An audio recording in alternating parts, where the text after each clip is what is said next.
This video is part 2 of the Starfish Age Managers training video series. We're going to start to have a look at differentiation, or how we change our delivery of our program to meet our participants' needs. I'm not going to step through all of the activities that we cover in the Starfish Nipper program, but just going to explain differentiation via a beach flags demonstration. So differentiation means changing the activity to meet the diverse needs of the participants within your group. So Indigo is down in a beach flag start. Her ankles are not together, but she's lined up on the line and ready to go. So as far as giving our instructions, just clear, concise instructions, and it doesn't matter if it doesn't look like an elite beach flag start. We don't want to overwhelm with too much detail. Heads down.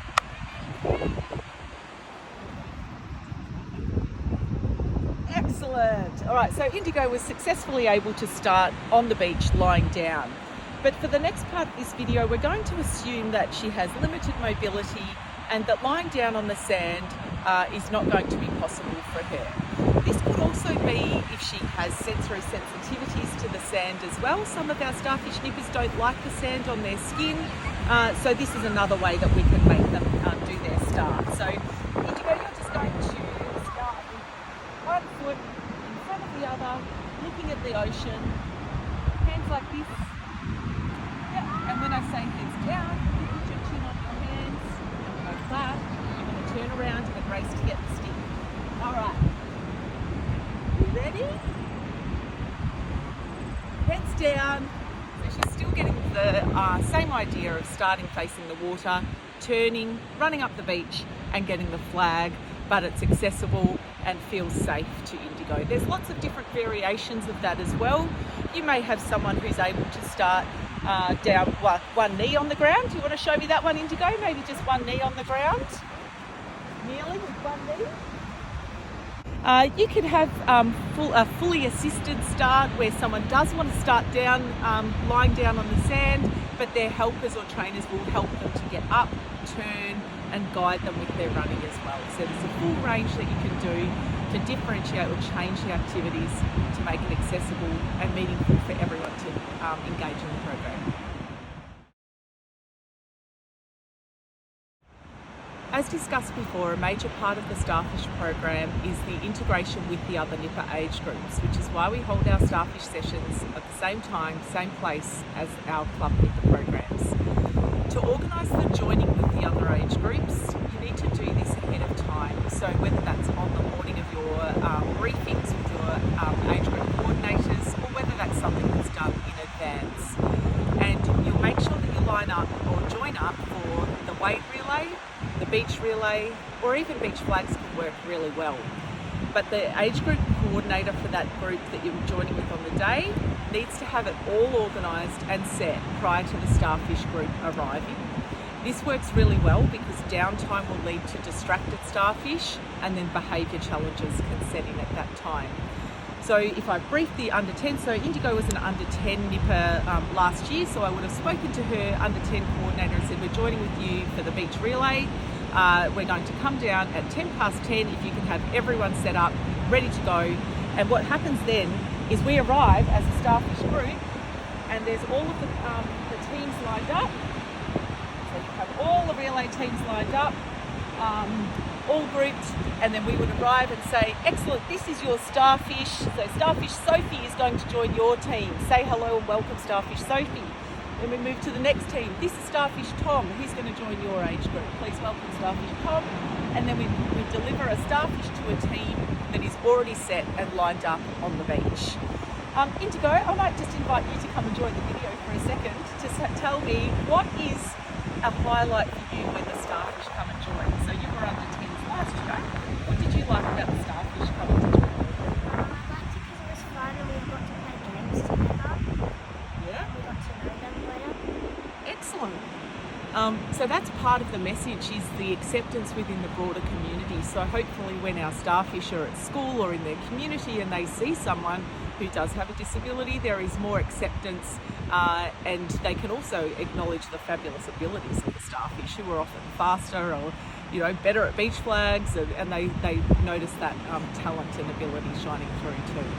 So the joining together with the relays, we make sure that we do a few run-throughs because it can take a bit to get set up.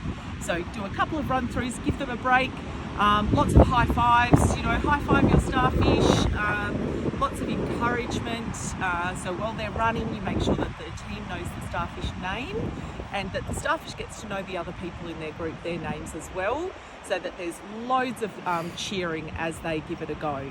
And then, reset and give it another go. So you can make it a real sense of, community and coming together each time you join with an age group.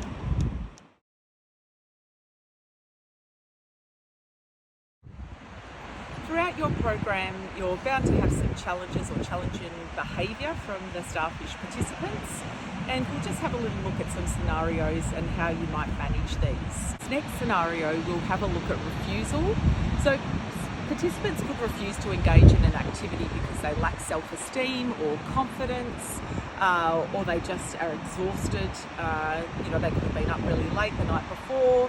It could be something to do with the food intake that they've had or haven't had, or their medications, and just general likes and dislikes of activities, or different people within the group, clashes with different people within the group. So in this scenario, Indigo is sitting down and she is refusing to join in the sandcastle building competition, and we're not exactly sure why, as she's previously enjoyed this sort of activity. So in this moment, every time I try and talk to her, she's moving away. So Indigo, do you want to join in the sandcastle building? No? What about if we try and build a turtle? Do you want to try and build a turtle? No? Okay, well, I'm just going to give you a little bit of space and maybe you can do a creation. So in this next scenario, we're going to look at what happens when you have someone do a runner. I might be holding up the visual cue board and we might have finished doing our relays and we've taken off that visual cue off the board, and then next I point to paddling. And as soon as I point to paddling, Indigo, who in this video section is going to be one of our non-verbal participants who's had a previous bad experience before coming to Starfish Nippers with a board hitting her. So as soon as I point to paddling, Indigo decides that she's going to leave the group and runs away.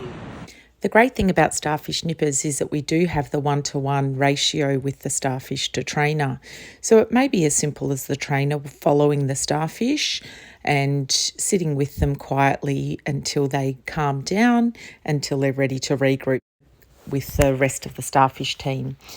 However, if the situation escalates and they do run either to the water or further up to an unsafe environment, you will need to have backup plans in place. And these can include having the starfish group settle and do a beach-based activity as a group so that another trainer can go and support.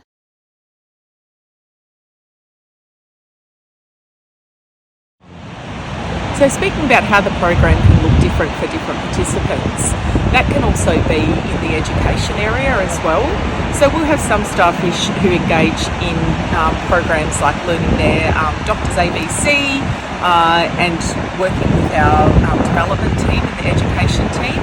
We also have had one of our starfish go through the surf rescue certificate in a one-on-one supported training environment with their trainer and guided by our development team as well. That's not appropriate for all starfish. It doesn't need to be a whole group activity, but you can arrange to do that. Maybe keep everyone together for session 1 and then stream your starfish so that everyone can reach their greatest potential for that meaningful, inclusive offering.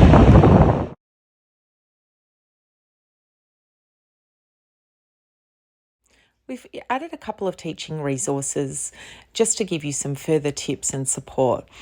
These look at things like how we need to consider safety, organisation, challenge, key instructions, smile, or considering how we're going to achieve success with our participants, how we can check for understanding and have high participation. There is more information available online on these acronyms, but this is just a quick overview. Also, TREE is the differentiation acronym. So how can we modify our teaching style, our rules, our equipment, and our environment to support all of the diverse participants within the Starfish program. We hope that these may provide you some additional support.